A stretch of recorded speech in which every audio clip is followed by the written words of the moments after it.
Hello everybody, welcome back to the Philosopher's Cave. We're now doing a new series on ethics. It's designed to go alongside one of the modules I'm teaching at St. Mary's University, but I'll make sure that I pitch everything and phrase everything so that it's accessible to everybody, even those not on the course, and hopefully it will then be an appropriate revision material for them and of general interest to the general public. So hopefully you will find this interesting. In this lecture, we're simply going to look at the three branches of ethics, and we're going to look at, alongside that, we're going to look at what are called value theories. I'm not going to be going into the details of individual instances of these theories. I'm simply going to be telling you what the different branches are interested in, so that when we advance to the rest of the lecture series, it's clear what questions those theories are designed to answer. I think this will become clearer once we start to actually dive into a bit more of the detail. So the three branches of ethics: metaethics, normative ethics, and applied ethics. And alongside these we have our value theories. So first, metaethics. Metaethics looks at the status of morality and moral language. Meta is from the Greek meaning above, after, or beyond, so it literally means above ethics. So rather than looking at what is ethical, it looks at ethics itself. So it's interested in questions such as, is morality real or an illusion? Is morality subjective or objective? What are we doing when we make moral claims? Where does morality come from? What makes something permissible or impermissible? How can we know about our moral duties? This is called moral epistemology, and so on. So metaethics is interested in very high-level claims. It's not interested in how we actually ought to behave or what we ought to do in the real world or anything like that. It's interested in the status and nature of morality and moral talk itself. So when I ask you, or when we're discussing what goodness is from a meta-ethical perspective, we're not looking at individual instances of things that are good, what things are good out here in the world. Instead, we're interested in the nature of goodness itself, or the nature of rightness or wrongness or duty, and so on and so forth. So metaethics is very high level. Now, most of this course is not going to be on metaethics, although some of the later lectures will be. So for now, you can park this. For those of you who are in the know throughout the rest of the course, most of the theories we're looking at are going to be assuming some form of moral objectivism. Again, we'll look at later on. If you're not in the know, then as a very simple explanation, just to sort of put a pin in it, a moral objectivist theory holds that there are correct and incorrect answers to moral questions. There's right and wrong answers about which we can be mistaken, and that moral truths exist independently of us and our opinions on them. So they're not subjectivist. It's not all down to you. There's a correct answer out there. That's what we mean by objectivism. And most of the theories we're looking at will be objectivist, and then at the end we'll turn back to metaethics. So the next branch of ethics, the one with which I think most of you will be most familiar, is normative ethics.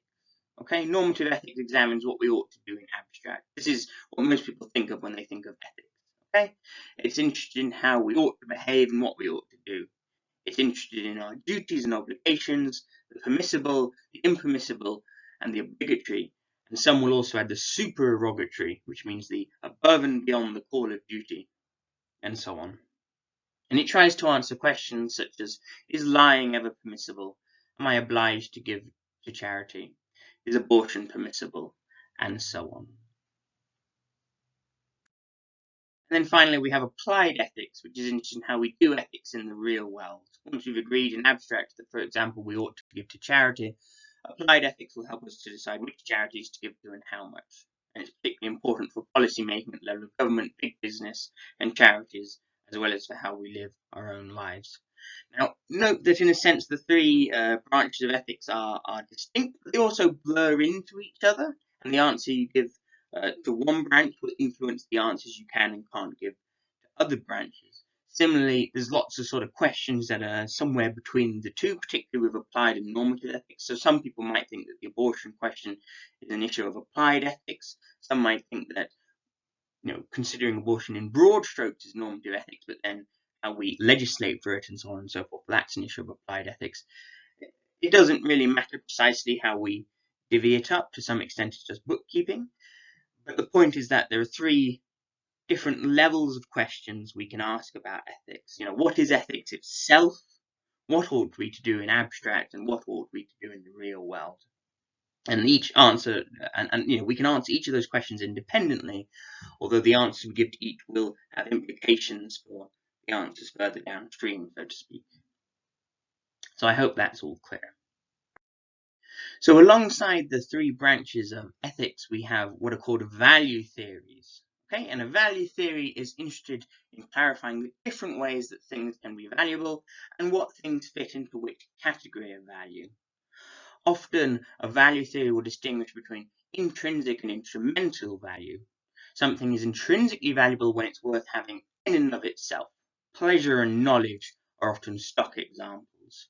Pleasure and knowledge are worth having in and of themselves, not because they get us anything, although knowledge may well lead to further goods, but basically they're worth having in and of themselves by their very nature. It's good to know things, it's good to enjoy things, and so on and so forth. These are then contrasted with instrumental values, which are valuable because they get you something else. And money and medicine are often stock examples. Okay? Money in and of itself is just a piece of paper or numbers on a computer screen, right? But the money can be used to get something which may itself be worth having in and of itself, i.e. intrinsically valuable. So you have instrumental values and intrinsic values. And value theory is interested in what things fit into which category of those values. Some value theories only believe in one intrinsic value, for example, hedonism and desire satisfaction theory, which we're going to look at in future lectures, whereas others believe in multiple intrinsic values. Theories that believe in many values are called pluralist or objective list theories. And again, we'll look at some examples of that in future lectures. And the study of value is sometimes also called axiology. So if you see the word axiology cropping up, it just means the study of value, a value theory. I will revisit this in future lectures, but one important thing to note is that value theories are not ethical theories. They're not normative ethical theories. They only tell you what is and isn't valuable. They don't tell you what you ought to do, or what you ought to do in pursuit of those values, or how you ought to respond to those values.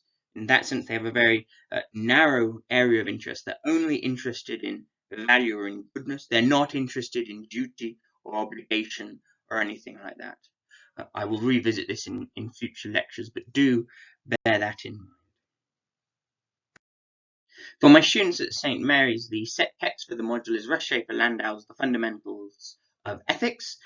So for my YouTube viewers, if you want to buy that text to go alongside this lecture series, then feel free to do so, and hopefully they'll complement each other. You'll see that each lecture roughly corresponds to one of the chapters in the book, but you don't need to. These lectures will be self-standing.